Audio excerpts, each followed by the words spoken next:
Guys, Arnav here, back with another video, and today we're going to be talking about VSEPR and Bond hybridization. And this is basically us analyzing how a molecule would look like under a microscope instead of what it looks like in a Lewis diagram, because that's kind of inaccurate. So that's the main goal for today, and thanks for watching, and yeah, let's get on with the video. Alright guys, before we start this video, I wanted to go over two main things. The first one is that it's going to be a slightly lengthy one, so grab a drink, grab a snack, and then watch it. Second one is that VSEPR models are something that you need to memorize for AP Chemistry. So you need to memorize the name of each VSEPR model and the bond angle, which is something we'll go over in a bit. So I would also highly recommend taking notes on this video or through whatever source you use when learning about VSEPR models. Alright. But as always, we're gonna start it mellow with our song recs, and the three for today are Anai Kuraine by Kenshi Yonezu, Spring Thief by Yorushika, and That's Why I Quit Music by Yorushika. She's not quit music, I think, but yeah, it's a pretty good song, all three of them, so do give them a listen. Alright, before I start with VSEPR, there's something else I wanted to let you guys know. Outside of the fact that it needs to be memorized, the way we derive VSEPR models is we draw the Lewis diagram first. So whenever you're asked to come up with the name of the VSEPR model or a bond angle or anything of that sort, draw the Lewis diagram first, because that is very, very important when it comes to identifying what VSEPR model we're looking at. All right, now let's get into VSEPR. So VSEPR stands for valence shell electron pair repulsion. And you don't need to know that, but just want to throw it out there. And what it does is it helps us predict the molecular geometry. So how the Lewis diagram variant of a molecule will look like in real life. So like the 3D rendition of it, really. And again, it must be memorized. So these covalent bonding 3D renditions need to be memorized. So these are examples that don't mean much to you right now, but hopefully will by the end of the video, so please stick around. And also, these are what bond angles actually mean, so just the difference between two bonds, so it's quite self-explanatory. Now, different bond geometries can be broken down into families, and each family has a different number of domains. Now, you might be asking what a domain is. Well, either a bond or a lone pair both count as domains. So if a molecule has two bonds, it has two domains. If it has three bonds and one lone pair, that's four domains. So you kind of hopefully get the hang of it. So that's what a domain is. Regardless, let's start with our first family of VSEPR models, which only have two domains. There's only one VSEPR model that falls under this category, and it's a linear geometry VSEPR model. So its name is linear, and such models will exhibit a 180-degree bond angle. So as you can see, it has a 180-degree distance between the two bonds. And they also have two bonds, but don't have any lone pairs. So the only domains in this case are the two bonds that exist. So that's linear geometry for you. Now let's move on to VSEPR models that have three domains. So this family of three domains. So first up here, we have the trigonal planar model. So that's the name, trigonal planar. And these type of models have three domains in the form of three bonds. So again, these do not have any lone pairs, just three bonds. Another thing to note is that the distance between each of these bonds is 120 degrees. So that is something else you need to memorize alongside the name. The second type of VSEPR model under three domains is a bent model. And the reason it's called bent is it's literally bent. And the reason it's bent is because here, instead of having three bonds like we have here in trigonal planar, we have two bonds and one lone pair. And let me kind of try and demonstrate what that does.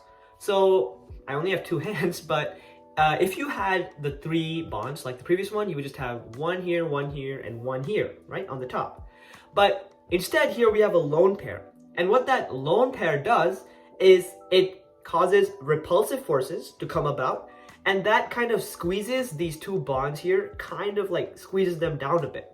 And that is the reason the bond angle here is slightly less than 120 degrees. So just know that is the explanation for why it's less than 120 degrees.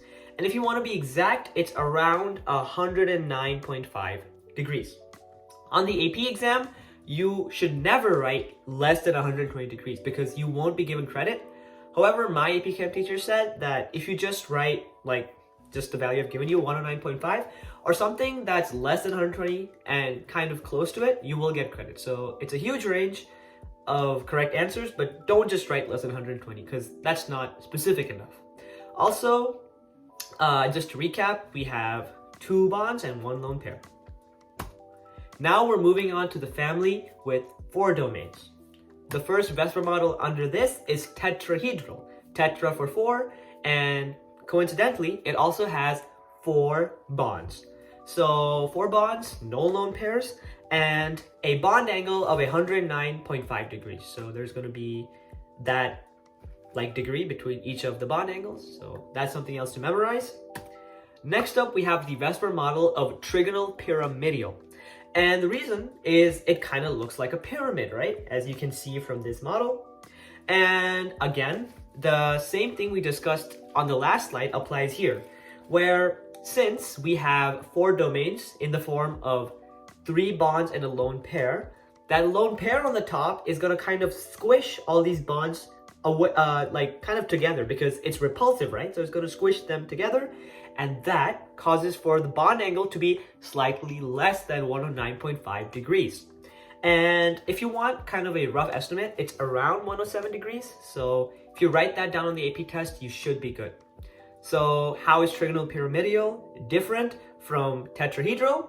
It has 3 bonds and 1 lone pair instead of 4 bonds. So that's the difference. Next up, we have a bent model. You might be wondering that we've already gone over the bent model, right? Previously, we talked about 3 domain families. But the difference here is that instead of having 3 domains, it has 4. And 2 of those domains are lone pairs instead of just 1 of them. So we have 2 bonds and 2 lone pairs. And as you can imagine from everything we've been talking about, those lone pairs will again repel like the bonds and cause them to go even closer. And that's why the bond angle here is even less than the other bent model we looked at. And it's less than 109.5 degrees, but if you want a rough estimate, it's around 104.5 degrees. Now let's move on to the family with 5 domains. We're getting through this, guys. You got this. All right, so the first model here is known as a trigonal bipyramidal VSEPR model. And it has 5 domains in the form of 5 bonds, so nothing too complicated. And all of these bonds are regular bonds, so no lone pairs. And finally, when it comes to bond angles, it has 2 bond angles in the form of 90 degrees and 120 degrees. And the reason behind this is, as you can see from this diagram, it's really not symmetrical because you kind of got bonds encroaching out in different directions in different ways. So that's why we have 2 different bond angles, which are 90 and 120 degrees. The next VSEPR model under the 5 domain family is known as the seesaw model. And it's because it does kind of look like a seesaw, right? You have like the 2 ends of the seesaw and you got the balance here. So that's why it's called the seesaw model. And this one has 5 domains again, but in this case, it's in the form of 4 bonds and 1 lone pair on the top. Now, again, as we've talked about with all the previous examples, that lone pair on the top causes repulsive forces to come about, and that reduces the bond angles everywhere because it's pushing them closer to each other, right? And that is why we have bond angles that are less than 90 degrees and less than 120 degrees in this case. So I don't have a rough estimate for this one, but on the AP exam, if you just write like 89, 88, or like 119, 118 for each of them, I promise you will get full credit because it's a really large range, but it's all about being specific and not just writing less than 90 or less than 120. So write a whole number and you will get full points, I promise.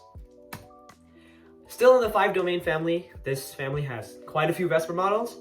We have the T-shaped model, and it looks T-shaped, so the name makes sense. That makes it easier to memorize. And here we have 5 domains in the form of 2 lone pairs and 3 bonds. And the 2 lone pairs cause for even more repulsive forces to come about, which reduce the bond angle and make it less than 90 degrees. So again, if you write like 89 or 88, you will get full credit because that's under and a whole number. Next, we have a question for you guys at home, because it's been a lot of me talking and you listening, so let's give you guys a chance to kind of think and work through these. So let's say we have this VSEPR model where we have 5 domains, but 3 of them are lone pairs and 2 of them are bonds. What do you think will happen to the bond angle? Now, I'm now coming to realize I've kind of given it away in the image, but for those of you that haven't realized, just look at the diagram and think what would happen to the bond angle here. I'll give you a second to think about it. All right. And the answer is it's linear, right? Because what happens is when you have 2 lone pairs on that side and 1 here, the repulsive forces kind of balance out, which results in both the bonds being perfectly in like a line, and that brings about 180 degrees between them, and that's a linear model. So the bond angle here is the exact same as the 2 domain model we saw on the first slide. However, this one has 5 domains and that one has 2. So this is why making Lewis dot structures is really important, because you can spot these kind of differences by doing so. Now let's look at the 6 domain family. The first VSEPR model here is known as an octahedral model, and it has 6 domains in the form of bonds, so no lone pairs again, and the bond angles are exactly 90 degrees, so really neat number to know and memorize. Next, we have the VSEPR model, which is square pyramidal, and again, just like the trigonal pyramidal model, it kind of looks like a pyramid, right? So that makes it nice and easy to memorize. And here we have 6 domains, but in the form of 5 bonds and 1 lone pair. And as you can imagine, that 1 lone pair causes repulsive forces to come about, and the bond angle is slightly less than 90 degrees again. So just write any number less than that and you will get credit. The last VSEPR model within the 6 domain family is the square planar model. And here we have 6 domains in the form of 4 bonds and 2 lone pairs. And I just thought it was funny because it kind of looked like a pancake, just like squished down. So that's something I found entertaining. I don't know if you guys do, but I found it really funny. Anyway, the bond angle here is 90 degrees. So it's going to be 90 degrees between each of the bonds. So it's 4 right angles, which is cool because it's kind of like a circle. And that's the gist of this VSEPR model. Now I wanted to give you guys a mini question to kind of quiz you and really help you guys know where you are so far. So what VSEPR structure do you think that the molecule methane will display?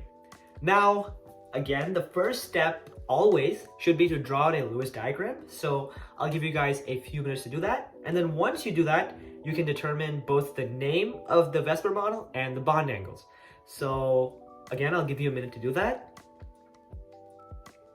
Okay, I'm assuming now that you've tried it, and if not, that's okay. Let's discuss it on the next slide. So methane will create a tetrahedral VSEPR model, and that's because the Lewis dot structure looks like that, where you have carbon surrounded by 4 hydrogens, and you have 8 total valence electrons because carbon has 4, and all the hydrogens have 1, so 4 plus 4 is 8. And with this model, they're all happy because the carbon has 8 valence electrons, right, in the form of bonds, and all the hydrogens have 2, so everyone's chilling and happy. And that is a molecule with 4 domains and no lone pairs, and that is the exact same as a tetrahedral VSEPR model. So this is the step-by-step procedure of how I found out that methane, or CH4, is a tetrahedral VSEPR model. Alright guys, let's end this video off with bond hybridization. So what is hybridization? What it is it's basically when orbitals or subshells kind of smush together to form this hybrid orbital or subshell, and when this fusion does occur, the orbital goes into a lower energy level. So that second part is something that is likely to come on an MCQ, so it's handy to know. And the definition is, well, how these work. So to actually figure out the bond hybridization, there are three main types. And these types are sp2, sp, and sp3 hybridizations. And to calculate them, there's like a whole table and stuff. But to do that, you need to know what a sigma bond and a pi bond is. So a sigma bond is a single bond between two atoms. And then if they do happen to have a second bond or a third bond, since covalent bonds can do that, those will classify as pi bonds. So given that definition, I just wanted to do like a mini exercise of identifying sigma and pi bonds with you on this molecule on the right. So it looks extremely complicated, don't worry about that. I don't think I can name that molecule, but anyway, let's get on with it. So this bond between hydrogen and carbon will count as one sigma bond because it's only a single bond, and that's a sigma bond. And the same applies between this carbon and this hydrogen. That's also one sigma bond. But let's crank things up a notch. What if we're looking at these two carbons? How many sigma bonds and how many pi bonds are there? Well, you always have to start with one bond. So we have a single bond, and that will classify as one sigma bond. But beyond that single bond, we have another bond. So we have a double bond here. And that second bond will fall under the category of pi bonds. So here we have one sigma bond and one pi bond. Let's crank things up even further with this carbon-carbon bond. So here we have three bonds. And we know off the bat that one of them is going to be a sigma bond because you have to start somewhere. And that first one is going to be a sigma bond. But then the second and third bond would fall under the category of pi bonds again. So in this scenario, we have one sigma bond and one pi bond. Now that you know what sigma bonds and pi bonds are, there is a formula to calculate the hybridization for a specific atom. And that's known as the steric number. So the steric number is basically you take the number of sigma bonds that the specific atom has, and then you add to that the number of lone pairs that are surrounding that atom. And that's how you come up with the steric number. And what I want you guys to do is when you look at a specific atom, right, you have to use the steric number formula. So add whatever is necessary. And then you have to relate that steric number to the hybridization. And I've made this table here and basically just like relate them and you will come up with the hybridization for that specific atom. So let's do a few examples. Now this diagram is kind of easy because none of them have any lone pairs, but just know that you have to add the lone pair to the number of sigma bonds as well. So this carbon right here has how many sigma bonds? It has 1, 2, 3, 4. 4 sigma bonds. And since it has a steric number of 4 because it has 4 sigma bonds and no lone pairs, it's going to have an sp2 hybridization. So that is the hybrid orbital that's going to form for that specific atom. Let's do another example. Let's do this hydrogen. Okay, not that hydrogen, sorry. Let's do this carbon over here, like another carbon. So this carbon has 1, 2, 3, and 4 bonds in total. However, out of those bonds, only 1, 2, and 3 are sigma bonds. So we have 3 sigma bonds and no lone pairs. So that's, oh, my bad. That's gonna give us a steric number of 3 and therefore a hybridization of just sp. So that's the hybrid orbital that that carbon is going to form. Now the reason I kind of picked that hydrogen and started away from it is because these kind of outer hydrogens don't really form these hybrid orbitals. So that is why I didn't choose to go with it. And another thing you might be wondering is, why did I just teach you what a pi bond was? Because this formula does not incorporate pi bonds at all. And that's because it's just a useful concept to know, and there are a couple of MCQ questions that might ask you to distinguish between sigma and pi bonds, so it will come in really handy in there. So quick review, sigma bond is the single bond, the double and triple bonds are the pi bonds, and then using the steric number, you add up the number of sigma bonds and the number of lone pairs to come up with the hybridization. So as long as you guys learn to relate the steric number to a hybridization and just memorize this table really, you will be good to go. So that's all I have for this video. Hey guys, so quickly before I end the video, I wanted to go over another thing, and that is that regardless of whether the bond is a single, double, or triple bond, it still counts as one domain. So if we have two atoms bonded with a single bond, that's one domain. Two bonds, that's still one domain. And with three bonds, that is still one domain. So don't make the mistake of regarding multiple bonds between the same two atoms as multiple domains, because in reality, it's just one domain that exists between two atoms, regardless of how many bonds there are between them. Alright guys, thank you so much for watching my video on VSEPR and Bond Hybridization. If you liked it, then I'm really happy you liked it. But if you're feeling extra generous, why not leave a like and a subscription? Also, if you have any questions, then do leave them down below or email them to me with the email I've left down in the description. And again, thanks for your time and have a great rest of your day.